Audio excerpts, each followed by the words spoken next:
Okay, so you have made your picture frame and you have resized it to fit your picture. Next step is to get all of the different shapes out of here into Adobe Illustrator. So you're going to want three different things. We're going to want to export the front frame, and we're going to want both of these frames in one sketch.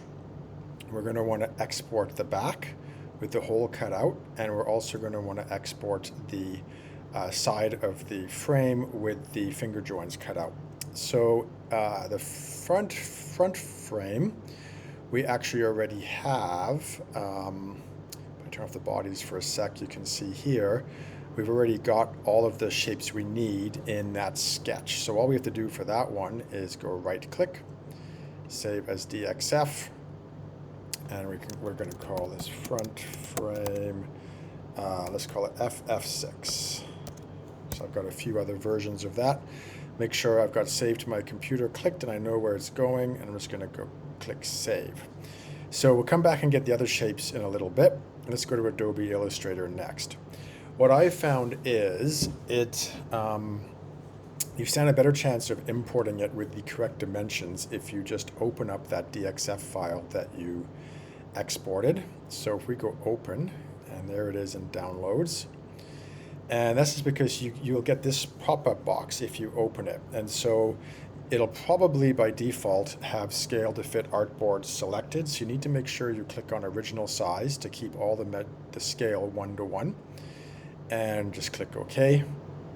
And what you'll notice is that if we go to layers here, you can see that it's imported it as a number of different layers. So a lot of the lines will be on different layers. I actually find it's easier to just go in and delete the lines we don't want right away. So I'm going to go get my direct selection tool, and with that I can just click on the lines I don't need and hit delete, and it will delete them. So I don't need any of those, and I don't need this. This is my original picture box, so I'm just going to select it again, hit delete again. Now I have a dilemma here. I want to try and delete the space between the finger join and the frame, because otherwise the laser will cut right through there. So one clunky way to do it is to go get the scissors tool. So you can't delete in a vector graphics program like you would in Photoshop. What you have to do with the scissors tool is you have to first of all select the two sides of the vector you want to delete. And now when you go to the delete tool, we should just be able to select that one part of the line and delete it. Now I might have to do that a couple times, and as you'll notice, it's a little, let's try that again. If I select that and delete, there we go. So that is definitely a technique you want to be aware of, but there's a much simpler way to do it, and that is to go get your selection tool, select all the lines, and then you go and get the shape builder tool. And all you have to do with the shape builder tool is drag those two shapes together, and Adobe Illustrator will combine them into one shape. And we'll use the shape builder tool a lot more when we start talking about adding artwork to your picture frame. Okay, so there is my first shape ready to roll. So let's go back to Fusion now.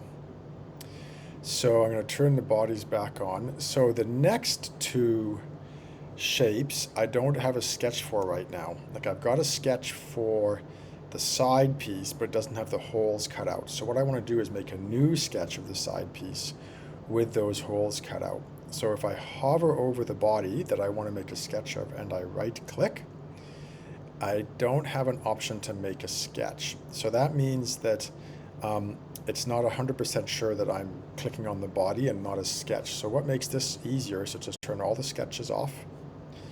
And now when I hover over this, it should, oh, it's not letting me. Interesting, I think it's because that's still selected. Let's try this again. Create sketch. So if I go create sketch, it'll create a sketch of that shape. And if I go finish sketch, so a new sketch is now shown up here, which I will automatically rename so I don't get, so I'm going to call this side with fingers.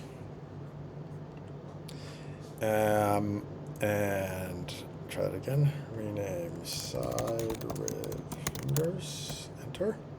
So I can now right-click on that and go save as DXF. And I'm going to call this side. So now if I go over here to Adobe Illustrator and I go File, Open, and I open up that one, make sure it is original size. So there's my side piece. So I've got one more shape I need to now cut out, and that is the back. So, and I want to make sure that it's got the space cut out for it for the picture to go in. So once again, I'll right-click. Because I've still got this selected, it thinks I've already got a sketch selected, so I'm going to deselect everything. Right-click on there, click Create Sketch, click Finish Sketch, rename it so I don't lose track of what it is. I'm going to call this Back with Hole, Enter. And now if I right-click and go Save as DXF, call that Back. And I go to Adobe Illustrator, and I should now be able to open that one up as well. So now I've got all my shapes opened up, and you'll see that the finger joins match. So the next step is going to be to add some artwork to my first drawing, and we'll do that in the next video.